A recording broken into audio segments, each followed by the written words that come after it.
Assalamualaikum warahmatullahi wabarakatuh. Selamat siang para guru, para orang tua, dan para murid yang saya cintai.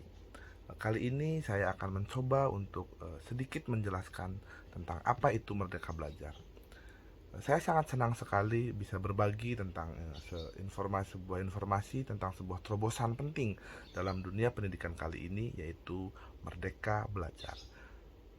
Kita akan membahas sedikit sejarah dan latar belakang dalam konsep dari Merdeka Belajar serta dampaknya dalam konteks pendidikan saat ini. Yang pertama yaitu adalah sejarah Merdeka Belajar. Sejarah Merdeka Belajar yaitu Merdeka Belajar berasal dari gagasan pendidikan yang memerdekakan dan memberikan otonomi kepada siswa dalam proses pembelajaran. Konsep ini sebenarnya telah berkembang sejak awal abad ke-20-an dengan pemikiran tokoh-tokoh pendidikan seperti John Dewey yang menekankan pentingnya pengalaman belajar yang relevan dan berpusat pada siswa.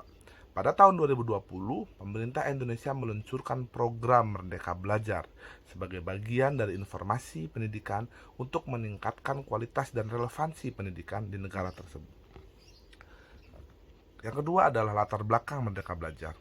Latar belakang Merdeka Belajar yaitu tentang sebuah kebutuhan akan pembelajaran muncul dari tantangan dalam sistem pendidikan yang konvensional, di mana pendekatan yang berpusat pada guru dan kurikulum seringkali tidak memenuhi kebutuhan individu siswa. Yang kedua, dengan perkembangan teknologi dan globalisasi, muncul kebutuhan akan pembelajaran yang lebih fleksibel, inklusif, dan relevan dengan dunia nyata. Seterusnya, Merdeka Belajar juga bertujuan untuk memberikan kesempatan kepada setiap individu untuk mengembangkan potensinya secara optimal sesuai dengan minat, bakat, dan kebutuhan mereka. Prinsip-prinsip dari Merdeka Belajar itu sendiri yaitu pertama yaitu adalah pemberdayaan siswa, di mana siswa diberikan kontrol atau proses pembelajaran mereka. Yang kedua, pembelajaran yang relevan, yang mengaitkan pembelajaran dengan kehidupan nyata, dengan kebutuhan individual siswa. Yang ketiga adalah fleksibel kurikulum, yang mengakomodasi keberagaman minat dan kemampuan siswa. Yang seterusnya adalah sebuah penggunaan teknologi tentunya, yang memanfaatkan teknologi untuk mendukung pembelajaran yang lebih interaktif dan inklusif. Apa dampak dan manfaat dari Merdeka Belajar ini? Yang pertama adalah meningkatkan motivasi dan keterlibatan siswa dalam pembelajaran. Di sini sebuah pembelajaran tidak serta-merta semuanya ditentukan oleh sebuah sistem dan guru. Yang kedua, membantu mengembangkan keterampilan kritis, kreatif, dan berpikir dari siswa itu sendiri. Seterusnya adalah mendorong inovasi dalam pendidikan dan pembelajaran. Juga menyediakan kesempatan yang lebih adil tentunya dan setara kepada setiap individu. Kita tahu bahwa semua anak terlahir dengan kodratnya masing-masing. Nah, dari semua itu tentunya ada tantangan dan ada solusi juga.